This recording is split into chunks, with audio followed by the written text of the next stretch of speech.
قبل ما تبدأ خليني أقول لك حاجة. مش أي حد قادر يتحمل القصة دي. هي مزيج من الحقيقة والخيال، وكل كلمة فيها هتخليك تشك في كل شيء. لو مش جاهز خلي القصة دي لغيرك. لو ابنك اتصل بيك بعد ما دفنته ب3 أيام هترد؟ في مدينة مراكش المغربية سنة 2005 حصل حادث على الطريق الدائري. شاب عنده 18 سنة اسمه ياسين اتوفى في حادث موتوسيكل قدام عيني أبوه. الدفنة كانت بكرة وكل شيء تم رسمي، شهادة وفاة، عزاء، دفن، الأمور كلها ماشية عادي. لحد ما بعد 3 أيام الساعة كانت 2:30 بالليل الموبايل رن. الأب لسه صاحي من كتر الحزن، مسك الموبايل لقى اسم ابنه على الشاشة ياسين كولينج. افتكر انه يمكن حد لقى الموبايل، لكن لما رد سمع صوت ابنه: بابا أنا مش لوحدي هنا، واللي حواليا مش طبيعيين. أنا غلطت يا بابا، ما تسيبنيش. الصوت كان مرعوب، بيهمس كأنه محبوس في مكان، وبعدين الخط اتقطع. الأب جاله نيار وطلب كشف المكالمات. فعلا المكالمة جات من خط ابنه، بس لما فتشوا ميعاد المكالمة اكتشفوا ان في نفس الوقت ده خط الموبايل كان متوقف من شركة الاتصالات. الغريب ان تاني يوم واحد من عمال المقابر اللي حفر القبر قال ان التراب حوالين القبر كان مقلوب، كأنه حد حاول يخرج بإيديه. اليوم اللي بعد المكالمة الأب ما قدرش ينام ولا حتى يقعد في البيت. راح للمقابر مع عامل كان يعرفه وطلب منه يفتح القبر، وقال له بالحرف: هفتح القبر حتى لو القانون يمنع، ابني ندهى لي. العامل حاول يهديه، بس لما حكاله على اللي سمعه العامل قال له حاجة خلته يتجمد: انت أول واحد يجي يسأل عن قبر رقم 13، واحنا ما كناش مفروض ندفن حد فيه. راح له ان القبر ده اتقفل من سنين بسبب حادثة حصلت زمان لما اتدفن شاب بنفس العمر وبنفس الاسم، ياسين، واتقال انه رجع يظهر للناس بعدها بشهور. الأب انهار وقال: يعني أنا دفنت ابني في مكان مسكون؟ العامل سكت وقال له: مش بس مسكون، اللي بيخش القبر ده بيرجع، بس مش بني آدم تاني. الأب قرر يفتح القبر، لكن لما الفار بدأ يحرك الموبايل انفجر شرارة وتحول تراب. هل دي كانت روح ابنه بتستغيث، ولا ياسين الأول رجع مكان ياسين الجديد، ولا في شيء تاني محدش هيقدر يشرحه؟ القبر رقم 13 مفتاح السر اللي لسه محدش عرفه.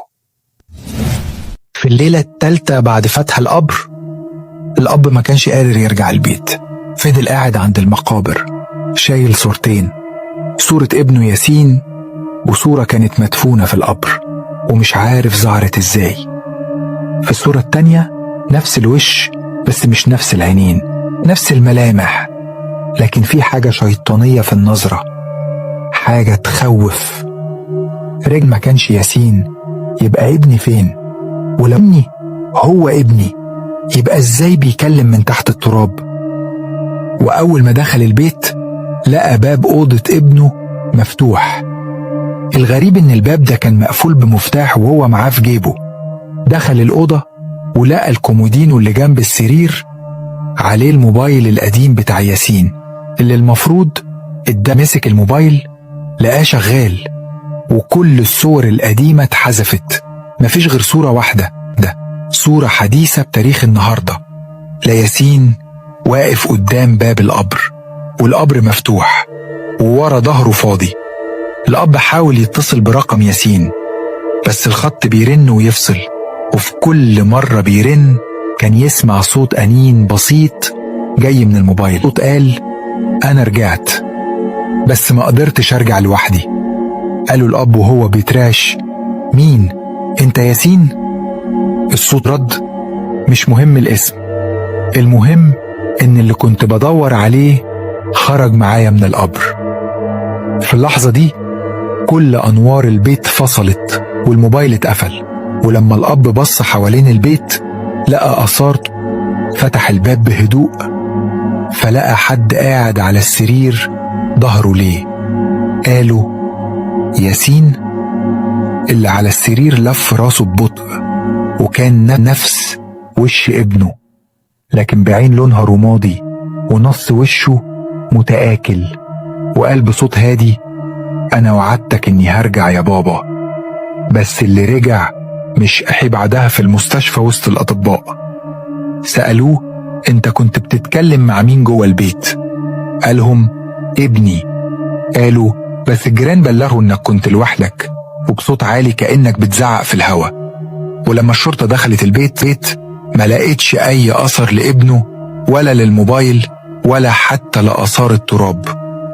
ومن يومها كل يوم في نفس الساعة الدفن الموبايل بتاع الأب بيرن من نفس الرقم اللي المفروض مقفول ومدفون. لما القبر يترمم لوحده والريحة تفضل في هدومك أيام، اعرف إنك رجعت بحاجة بس مش هو. بعد ما الموبايل انفجر وتحول لتراب، الأب انهار تماما، بس اللي حصل بعدها كان أغرب. العامل اللي كان معاه قاله: احنا لازم نخرج من هنا، اللي حصل ده مش طبيعي. القبر رجع زي ما كان، ولما بصوه التراب اتردم لوحده والتابوت مش باين، كأنهم ما لمسوش حاجة. بس الأغرب إن ريحة القبر اللي كانت زي العفن والموت بقت في هدوم الأب وما بتروحش حتى بعد الغسيل. رجع الأب البيت وقرر يسيب كل حاجة، يسافر، يهرب. بس في الليلة دي الساعة برضو 2:30 جاله إشعار على موبايل، رسالة واتساب من ياسين. فتح الرسالة لقاها فويس نوت، صوت ياسين بصوت أهدى من المرة اللي فاتت، بيقول: بابا أنا رجعت بس مش زي ما كنت، واللي رجع معايا مش عايزني لوحدي، خد بالك من أمي. ومن بعدها بدأت أم ياسين تشتكي إنها بتحس بصوت خطوات في البيت وصوت في أوضة وهي نايمة، كأن في حد نايم جنبها. الأب قرر يروح لشيخ كبير، ولما حكاله الشيخ ما استغربش وقاله: اللي حصل مع ابنك حصل قبل كده، ده مش بس قبر مسكون، دي بوابة، واللي دخل منها بيرجع مش لوحده. الشيخ كتب له رقى وطلب منه يحرق هدوم القبر، بس لما الأب راح له لقاها مبلولة بدم رغم إنها كانت ناشفة قبلها. وهنا الأب عرف إن النهاية لسه ما جاتش، وإن ياسين راجع تاني. لما اللي بيرجع من القبر يبقى لسه بيحاول يتكلم، يبقى اسأل نفسك: هو لسه إنسان ولا بقى حاجة تانية؟ بعد ما الأب شاف هدوم ابنه مبلولة بدم جوه الغسالة رغم إنها كانت ناشفة، بدأ الشك يتحول ليقين. ياسين رجع بس مش الوحدة. في الليلة دي أم ياسين صحت مفزوعة، كانت بتصرخ: كان نايم جنبي، شفت وشه مش وش ابننا. على الأوضة بس ملقاش حد. فتح الكاميرات اللي كان مركبها في البيت بسبب اللي بيحصل، لقى تسجيل مرعب. في نص الليل الباب اتفتح لوحده. ولو وصلت معايا لحد اللحظة دي يبقى أكيد القصة شدتك. اعمل متابعة وشير عشان لسه الجاي ارعب، ولسه في تفاصيل محدش يتخيلها. وحد دخل الأوضة وقف قدام سرير الأم، بس لما قرب الكادر الكاميرا وششت. في اللحظة الوحيدة اللي ظهرت بوضوح كانت وش ياسين، بس بعين سودة بالكامل ومبتسم ابتسامة ماهيش بشرية. الأب راح للشيخ تاني، والشيخ قال له: دي مش روح ابنك، دي كيان تاني استغل جثته وبيحاول يستقر في بيتكم. وسألوا الشيخ: هو ابنك مات ازاي؟ الأب قال له: حادث، مات في الطريق، اتدهس. الشيخ قال له: كان في دم؟ الأب: جثته كانت سليمة بشكل غريب وكأن العربية ما لمستهوش. الشيخ سكت وقال له: يبقى ما ماتش طبيعي، في حاجة تانية اللي أخدته، وهو بيرجع بس مش عشانكو، بيرجع لأنه مربوط بحاجة أقدم من الموت. في نفس الليلة جت مكالمة تانية من نفس الرقم.